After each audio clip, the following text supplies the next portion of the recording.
أما بعد فأعوذ بالله من الشيطان الرجيم بسم الله الرحمن الرحيم والعصر إن الإنسان لفي خسر صدق الله العظيم وصدق رسوله النبي الكريم. محترم سامعین، عزیز طلبہ کرام اور نہایت قابل قدر اساتذہ کرام، السلام علیکم ورحمۃ اللہ وبرکاتہ.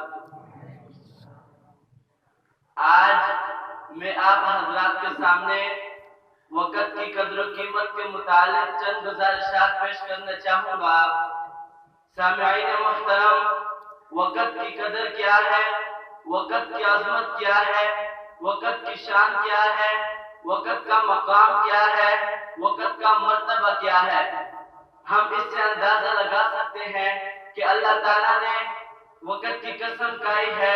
کبھی فرمایا والعصر، کبھی فرمایا والنہار، کبھی فرمایا واللیل، کبھی فرمایا والضحیٰ. رب دو جہان بار بار وقت کی قسم کھا رہے ہیں. تو مجھے اور آپ کو بتانا چاہتے ہیں کہ وقت کس قدر عظیم الشان ہے، وقت کس قدر قیمتی ہے، وقت کس قدر علو شان کا مالک ہے.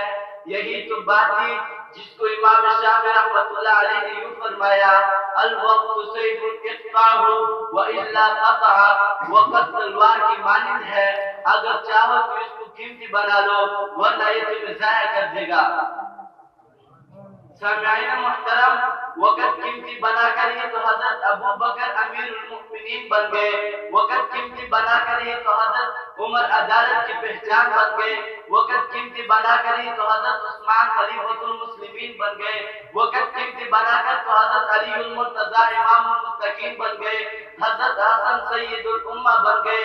حضرت امیر معاویہ بیروپر پر چاہ گئے. حضرت خالد بن ولید سے کفار گھبرانے لگے. میرے بھائیوں، یہی وقت ہے جس کی بنیاد پر حضرت عمر بن عبدالعزیز نے اپنے عدالت کا ڈنکا بجایا. حضرت ابو حنیفہ نے اپنی فقاہت کا لوہا منوایا. حضرت مالک نے اپنی مہارت حدیث کو تسلیم کروایا. میرے بھائیوں، یہی وقت کی قدر تھی جب کہ صاحب روح المانی کے دوست نے کہا کبھی ہمارے ساتھ گپ شپ بھی لگایا کرو، کبھی ہمارے ساتھ کھیل کود بھی کیا کرو، کبھی ہمارے ساتھ ہنسی مذاق بھی کیا کرو. صاحب روح المانی نے فرمایا تم سورج کو روک دو، میں تمہارے ساتھ بات کر لوں گا. دنیا نے دیکھا کہ اس دوست کا تو کوئی پتہ نہیں چلا، لیکن صاحب روح المانی کو ساری دنیا جانتی ہے اور مانتی ہے. شیخ الاسلام ہو یا مفکر، مفسر ہو یا محدث، علماء ہو یا اشقیاء، سب کے سب حضرت والا کو امام المفسرین ماننے پر مجبور ہے. اس کی اور کوئی وجہ نہیں، صرف وقت کی قدر ہے. میرے بھائیوں، عزم کیجئے، تہیہ کیجئے کہ آج کے بعد ہم وقت کی قدر کریں گے، وقت کی عظمت کا خیال کریں گے، وقت کے علو شان کو مد نظر رکھیں گے. کچھ بعید نہیں کہ آج بھی حضرت نانوی جیسا پیدا ہو جائے، حضرت نانوی کی مثال نظر آ جائے، حضرت گنگوئی کا منظر نظر آنے لگے، حضرت الیاس کی تصویر نظر آ جائے. میرے بھائیوں، جو وقت کو قیمتی بنائے گا وقت اس کو قیمتی بنائے گا.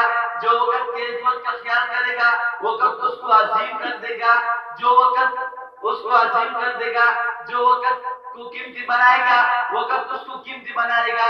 اور اگر کوئی شخص وقت کی قدر نہیں کرے گا تو زمانہ اس کی قدر نہیں کرے گا، زمانہ اس کی تعظیم نہیں کرے گا، وقت اس کو بلند نہیں کرے گا. میں اپنی بات کو خلاصہ کے طور پر ان الفاظ میں کہوں گا: اگر وقت ہے تو وقت کی قدر نہ کی ہم نے، تو وقت آنے پہ سنبھلنے کا وقت نہ دے گا ہمیں. وآخر دعوانا ان الحمدللہ رب العالمین.